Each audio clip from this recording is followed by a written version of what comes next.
बड़ी सोच का बड़ा जादू। लेसन है हार को जीत में कैसे बदलें।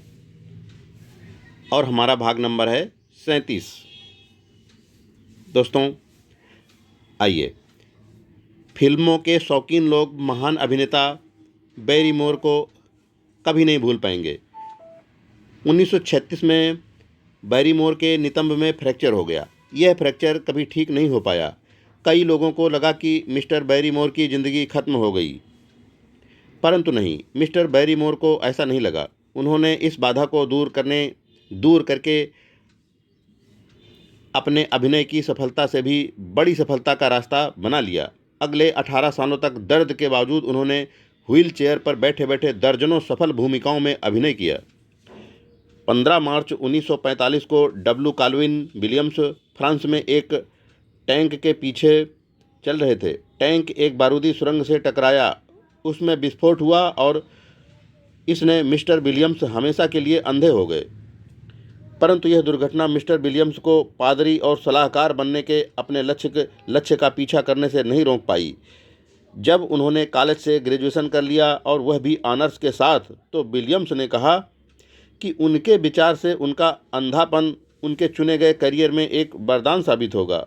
मैं कभी बाहरी चीज़ों को देखकर निर्णय नहीं लूँगा, इसलिए मैं हमेशा आदमी को दूसरा मौका दूंगा। मेरे अंधेपन से मुझे यह लाभ भी होगा कि कोई आदमी कैसा भी दिखे, मैं सबके साथ एक जैसा व्यवहार करूंगा। मैं इस तरह का इंसान बनना चाहता हूं जिसके पास कोई भी आ सके और बेझिझक आकर अपने दिल की बात कह सके। क्या यह बात शानदार उदाहरण नहीं है कि किस तरह एक क्रूर कटु हार को जीत में बदला जा सकता है। हार केवल एक मानसिक स्थिति है, इससे ज़्यादा कुछ नहीं। मेरा एक दोस्त स्टॉक मार्केट में सफल और प्रसिद्ध निवेशक है। वह अपने निवेश के हर निर्णय को अपने अतीत के अनुभवों के आधार पर लेता है। एक बार उसने मुझे बताया, जब मैंने 15 साल पहले निवेश करना शुरू किया तो मेरे हाथ कई बार जले। ज़्यादातर शुरुआती लोगों की तरह मैं भी फटाफट अमीर बनना चाहता था, परंतु इसके बजाय मैं जल्दी ही दिवालिया हो गया। परंतु इसके बावजूद मैंने हार नहीं मानी। मुझे अर्थव्यवस्था की मूलभूत शक्ति का ज्ञान था और मैं यह जानता था कि लंबे समय में अच्छी तरह चुने गए शेयरों में निवेश करना समझदारी पूर्ण होता है। तो मैंने अपने शुरुआती बुरे निवेशों को अपनी शिक्षा की कीमत मान लिया। वह हंसते हुए कहता है, दूसरी तरफ मैं ऐसे कई लोगों को जानता हूँ जो एक दो मूर्खतापूर्ण निवेश करने के बाद शेयर विरोधी बन जाते हैं। अपनी गलतियों का विश्लेषण करने के बजाय और एक अच्छी संस्था से जुड़ने के बजाय वे इस गलत निष्कर्ष पर पहुंचते हैं कि शेयर मार्केट में पैसे लगाने का मतलब है जुआ खेलना। एक ऐसा जुआ जिसमें देर सवेर हर आदमी हारता है। हर असफलता से कुछ न कुछ बचाने का फैसला कीजिए। अगली बार जब नौकरी या घर में कोई गड़बड़ हो तो शांत हो जाएं और यह पता लगाएं कि गड़बड़ कहाँ शुरू हुई थी। इससे आप उसी गलती को दोबारा करने से बच सकते हैं। अगर हम कुछ सीखें तो असफल होना भी फायदेमंद साबित हो सकता है। हम इंसान भी अजीब होते हैं। अपनी सफलताओं का श्रेय तो हम पूरा लेना चाहते हैं। जब हम जीतते हैं तो हम पूरी दुनिया को इस बारे में बताना चाहते हैं। यह स्वाभाविक है कि हम लोगों के मुंह से यह सुनना चाहें, यही वह आदमी है जिसने इतना बड़ा काम किया। परंतु अपनी असफलता का श्रेय आदमी तत्काल किसी दूसरे के मत्थे मढ़ देता है। जब सामान नहीं बिकता तो सेल्समैन ग्राहकों को दोष देते हैं। अफसरों के लिए यह स्वाभाविक है कि वे गलत काम होने पर कर्मचारियों या दूसरे अफसरों को दोष दें, परंतु लड़ाइयों और समस्याओं के लिए पति अपनी पत्नियों को दोष देते हैं और पत्नियां अपनी पतियों को। यह तो सच है कि इस जटिल संसार में दूसरे लोग हमें धक्का मारकर गिरा सकते हैं, परंतु यह भी सच है कि ज़्यादातर बार हम खुद ही अपने आप को गिराते हैं। हम अपनी व्यक्तिगत कमियों, व्यक्तिगत गलतियों के कारण हारते हैं।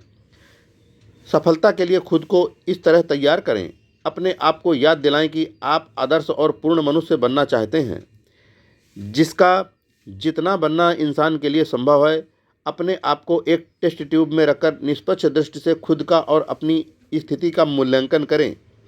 यह देखें कि क्या आप में ऐसी कोई कमजोरी है जिसके बारे में आप जानते न हों। अगर आप में ऐसी कमजोरी है तो उसे सुधारने के लिए कदम उठाएं। कई लोग खुद को देखने के इतने आदी हो जाते हैं कि वे सुधार की संभावना देखने में असफल हो जाते हैं।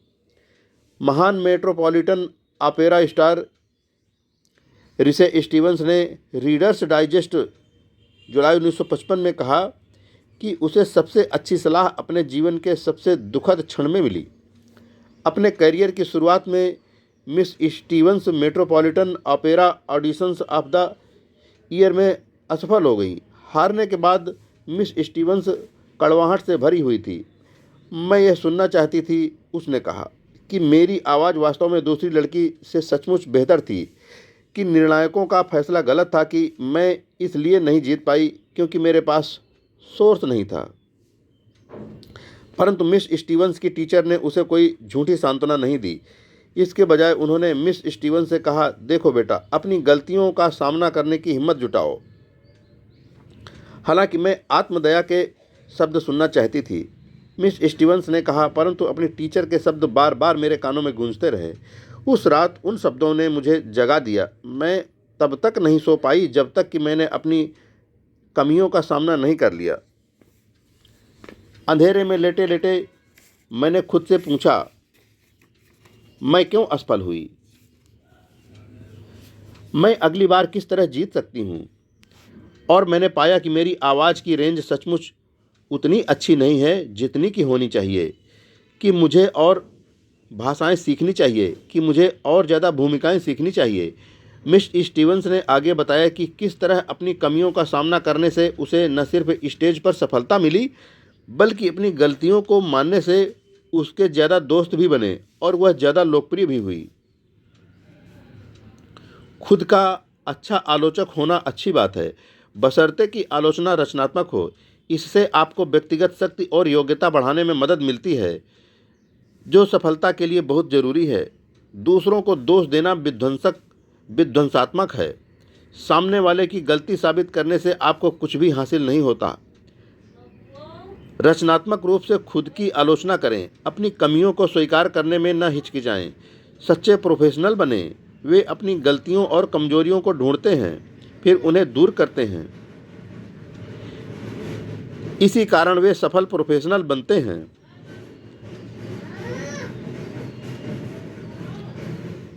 परंतु अपनी गलतियां सिर्फ इसलिए न ढूंढें ताकि आप खुद के सामने यह बहाना बना सकें, यह एक और कारण है जिससे मैं असफल होता हूं। इसके बजाय अपनी गलतियों को इस तरह से देखें, यह एक और तरीका है जिससे मैं जीत सकता हूं। महान अल्बर्ट हवार्ड ने एक बार कहा था, असफल आदमी वह होता है जिसने बड़ी गलतियां की हैं, परंतु जो अपने अनुभव से कुछ नहीं सीख पाया। अक्सर हम अपनी असफलता के लिए किस्मत को दोष देते हैं। हम कहते हैं, अरे गेंद तो इसी तरह से टप्पे खाती है, और फिर हाथ पर हाथ धरकर बैठ जाते हैं। परंतु जरा रुकें और सोचें, गेंद की उछाल की कोई न कोई वजह होती है। गेंद बिना कारण के यूं ही किसी दिशा में नहीं उछलती। गेंद का उछाल 3 कारणों से निर्धारित होता है। एक तो गेंद, फिर जिस तरीके से इसे फेंका जाता है, और तीसरे जिस सतह से यह टकराती है। निश्चित भौतिक नियम गेंद की उछाल का कारण तय करते हैं। इसका किस्मत से कोई लेना देना नहीं होता। मान लें कि CAA एक रिपोर्ट जारी करे और कहे, हमें खेद है कि हवाई जहाज़ दुर्घटनाग्रस्त हो गया, परंतु हम क्या करें, गेंद तो इसी तरह से टप्पे खाती है। आप कहेंगे कि अब CAA को बदल देना चाहिए।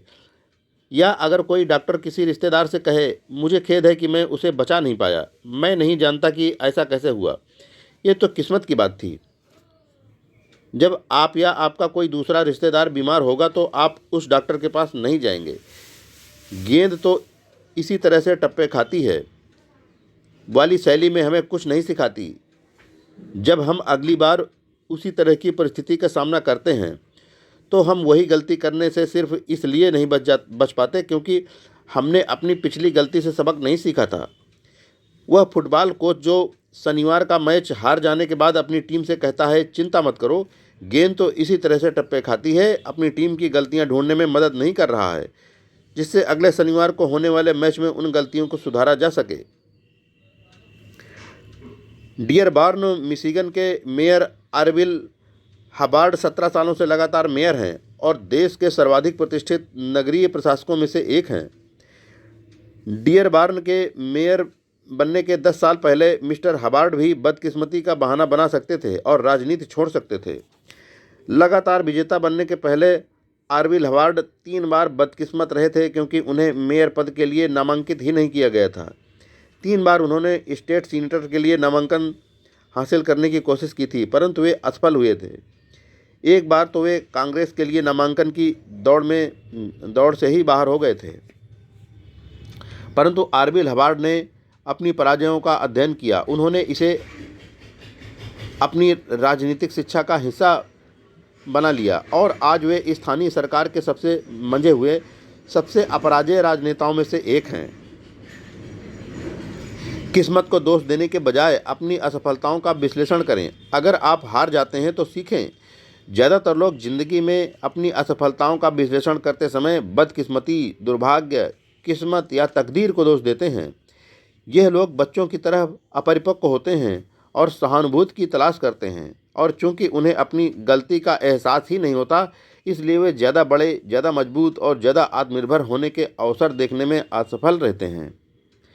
किस्मत को दोष देना बंद कर दें। किस्मत को दोष देने से कोई आदमी वहाँ नहीं पहुँचता जहाँ वह पहुँचना चाहता था। मेरा एक दोस्त साहित्यिक सलाहकार, लेखक और आलोचक है। उसने मुझसे हाल ही में एक सफल लेखक के गुणों के बारे में चर्चा की। बहुत से भावी लेखक, उसने बताया, लिखने के बारे में गंभीर नहीं रहते। वे कुछ समय तक कोशिश करते हैं, परंतु जब उन्हें पता चलता है कि इसमें मेहनत करनी पड़ती है, असली काम करना पड़ता है, तो वे लिखना छोड़ देते हैं। मैं इन लोगों को नहीं झेल पाता क्योंकि ये लोग किसी शॉर्टकट की तलाश में रहते हैं। इसलिए ऐसा कोई शॉर्टकट। परंतु उसने आगे कहा, मैं यह नहीं कहना चाहता कि केवल लगन ही पर्याप्त होती है। वास्तव में केवल लगन काफ़ी नहीं होती। अभी हाल में एक ऐसे आदमी से मिला जिसने 62 कहानियाँ लिखी हैं, परंतु उनमें से एक भी नहीं छपी। स्पष्ट रूप से वह लेखक बनने के अपने लक्ष्य के प्रति लगनशील है, परंतु इस आदमी के साथ समस्या यह है कि वह हर कहानी एक ही तरह से लिखता है। उसने अपनी कहानियों के लिए एक फार्मूला बना लिया है। वह अपनी सामग्री के साथ कोई प्रयोग नहीं करता। उसके प्लॉट और पात्र, यहाँ तक कि उसकी शैली भी नहीं बदलती। मैं अब इस लेखक को यह सिखाने की कोशिश कर रहा हूँ कि वह नई शैलियों और नई तकनीकों को सीखे। उसमें प्रतिभा है और अगर वह कुछ प्रयोगशीलता सीख ले तो मुझे विश्वास है कि लेखक के रूप में वह सफल हो सकता है। परंतु जब तक वह ऐसा नहीं करता, तब तक उसे एक के बाद एक रिजेक्शन स्लिप होती रहेगी। साहित्यिक सलाहकार की सलाह अच्छी थी। उसमें लगन होना चाहिए, परंतु लगन सफलता के तत्वों में से सिर्फ एक तत्व है। हम कोशिश कर सकते हैं, बार बार लगातार कोशिश कर सकते हैं, और इसके बावजूद हम असफल हो सकते हैं जब तक कि हमें लगन और प्रयोगशीलता का तालमेल न हो। एडिसन के बारे में कहा जाता है कि वे अमेरिका के सर्वाधिक लगनशील वैज्ञानिकों में से एक थे। यह बताया गया है कि बिजली के बल्ब की खोज से पहले उन्होंने हजारों प्रयोग किए, परंतु यह ध्यान दें, एडिसन में लगन के साथ ही प्रयोगशीलता भी थी। वे बिजली के बल्ब को विकसित करने के अपने लक्ष्य में जुटे रहे, परंतु उन्होंने लगन के साथ प्रयोगशीलता को भी मिला दिया। एक ही दिशा में लगन से जुटे रहना सफलता की गारंटी नहीं है, परंतु लगन और प्रयोगशीलता के समन्वय से सफलता की गारंटी मिल जाती है। मैंने हाल ही में तेल खोजने की प्रक्रिया के बारे में एक लेख पढ़ा। उसमें लिखा गया था कि तेल का कुआं खोदने से पहले तेल कंपनियां चट्टानों का सर्वेक्षण करती हैं, परंतु उनके वैज्ञानिक विश्लेषण के बाद भी 8 में से 7 कुएं सूखे निकलते हैं। तेल कंपनियां अपनी तेल की खोज में तो लगनशील रहती हैं, परंतु वे एक ही कुएं को मूर्खतापूर्ण गहराई तक खोदने में नहीं जुटी रहती। इसके बजाय जब कॉमन सेंस से वे यह जान लेती हैं कि पुराने कुएं से तेल नहीं निकलेगा, तो वे एक नए कुएं को खोदने का प्रयोग करने लगती हैं। कई महत्वाकांक्षी लोग जीवन में प्रशंसनीय लगनशीलता और महत्वाकांक्षा के साथ जिंदगी भर जुटे रहते हैं, परंतु वे कभी इसलिए सफल नहीं हो पाते क्योंकि उनमें प्रयोगशीलता नहीं होती। वे नई शैलियों का प्रयोग नहीं कर पाते। अपने लक्ष्य को बनाए रखिए, इसे 1 इंच भी इधर उधर मत हिलाइए, परंतु अपने सिर को किसी दीवार से भी मत फोड़िए। अगर आपको परिणाम नहीं मिलते हैं तो किसी दूसरे तरीके का इस्तेमाल करें।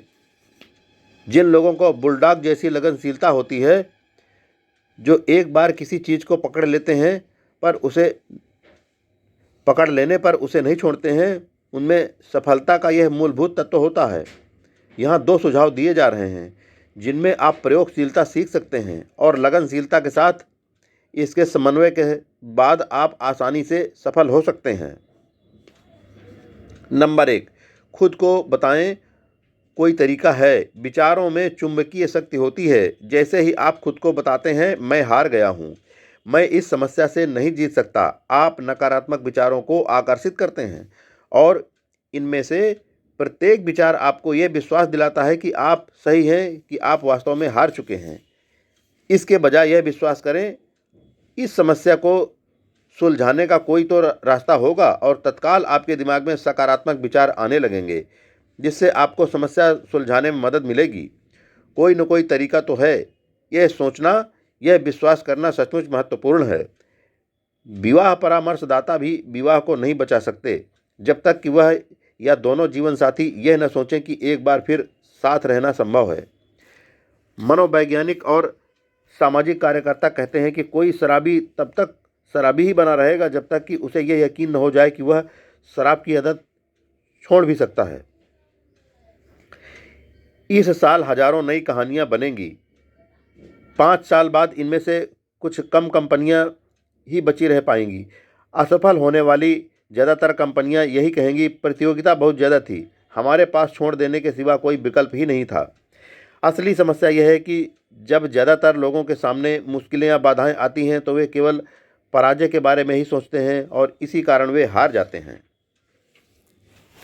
जब आप मानते हैं कि कोई न कोई तरीका तो होगा, तो आप अपने आप नकारात्मक ऊर्जा चलिए हम छोड़ देते हैं, हम हार मान लेते हैं को सकारात्मक ऊर्जा हमें आगे बढ़ना चाहिए, हमें जुटे रहना चाहिए में बदल लेते हैं।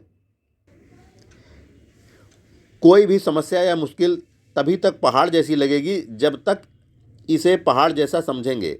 अगर आप मानते हैं कि यह नहीं सुलझ सकती तो यह सचमुच नहीं सुलझेगी। यह विश्वास रखें कि यह सुलझ सकती है और इसके बाद आपके मन में इसके समाधान अपने आप आने लगेंगे। यह असंभव है, ऐसा कभी न सोचें, न ही कहें।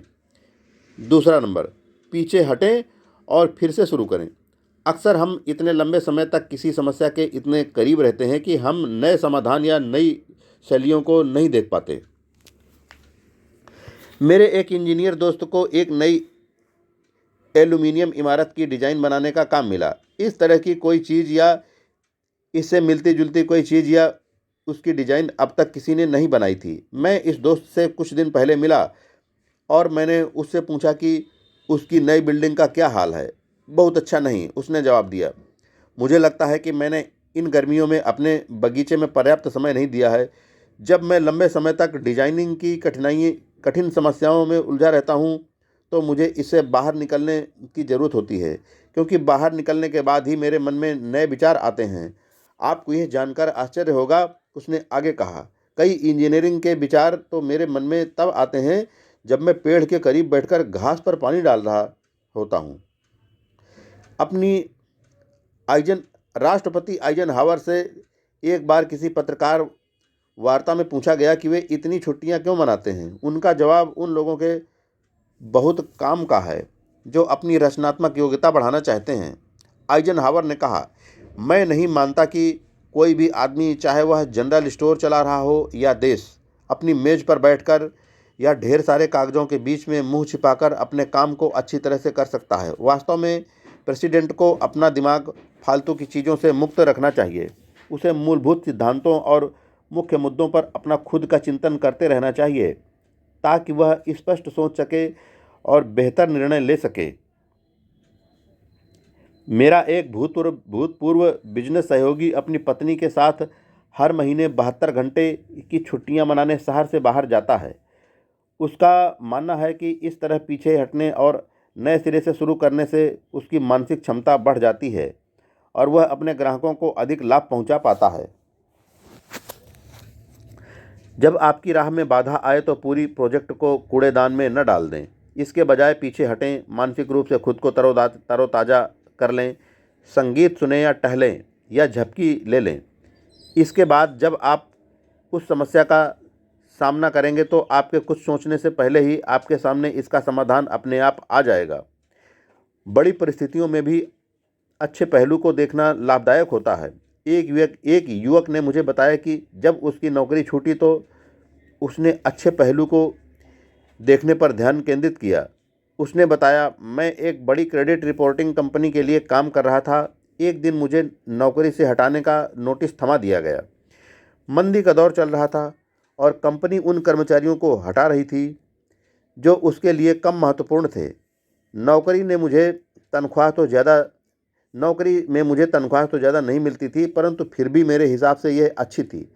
मुझे कई घंटे तक तो बहुत बुरा लगता रहा, परंतु फिर मैंने यह फैसला किया कि मैं इस बारे में सकारात्मक तरीके से सोचूंगा। दरअसल मुझे यह नौकरी खास पसंद नहीं थी और अगर मैं यहीं बना रहता तो मैं ज़्यादा तरक्की भी नहीं कर सकता था। अब मैं कोई ऐसी नौकरी ढूंढ सकता हूं जो मुझे पसंद हो। जल्दी ही मुझे मेरी मनचाही नौकरी मिल गई और अच्छी बात तो यह थी कि यहाँ मेरी तनख्वाह भी ज़्यादा थी। क्रेडिट कंपनी से निकाला जाना मेरे लिए बहुत अच्छा साबित हुआ। याद रखें, आप किसी भी परिस्थिति में वही देखते हैं जो आप देखना चाहते हैं। अच्छे पहलू को देखें और हार को जीत में बदल लें।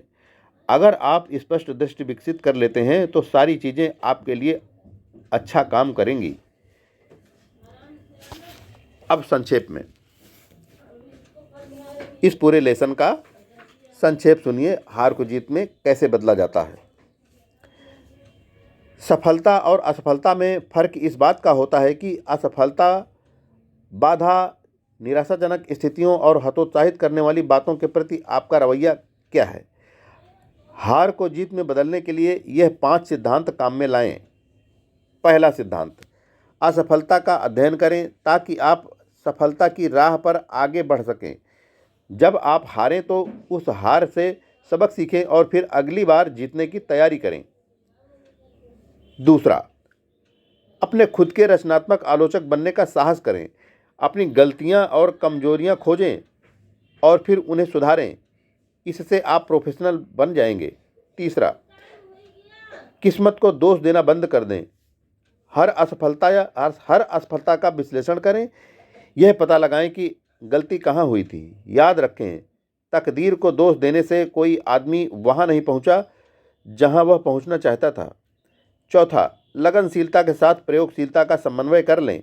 अपने लक्ष्य को बनाए रखें, परंतु पत्थर की दीवार से अपना सिर न टकराते रहें। नई शैलियों का प्रयोग करें, प्रयोगशील बने। पाँचवां, याद रखें, हर स्थिति का एक अच्छा पहलू होता है। इसे खोजें, अच्छे पहलू को देखें और आप एक बार फिर उत्साह से भर जाएंगे। मित्रों, आज का हमारा भाग यहीं पर पूरा होता है और पुस्तक का यह लेसन भी, जो हार को जीत में कैसे बदलें, अब अगले भाग में लक्ष्य बनाइए, सफल बनिए प्रस्तुत किया जाएगा। तब तक के लिए दोस्तों, जय हिंद।